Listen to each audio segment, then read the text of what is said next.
Hello, আজকে তোমাদেরকে একটা নতুন রকম ভিডিও দেব। আমি এমনি ক্রাফটের জিনিস বাড়িতে করি, কিন্তু আমি সব কিছুর ভিডিও করে উঠতে পারি না। তবে আজকে এই ফ্রেমটা বানাচ্ছি, এটা তোমাদেরকে দেখাচ্ছি। এমনি একটা কার্ডবোর্ড নেবে, যেরকম পেটির যে কাগজগুলো হয় ওইটা দিয়ে এই দুরকম বানিয়ে নেবে। আর হাতের কাছে কাঁচি, আঠা, এগুলো সব কিছু রেডি করে রাখবে, আর কার্টিস পেপার রাখবে।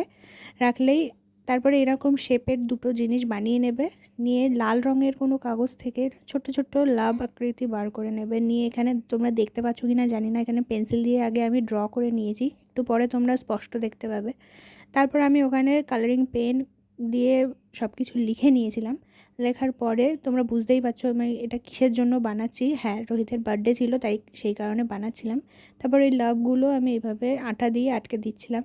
বাটির পিছন দিকে আঠা নিয়ে করছিলাম যাতে বাটিটা নষ্ট না হয়। যাই হোক, কমপ্লিট হয়ে গিয়েছে। কেমন হয়েছে জানিও। টাটা।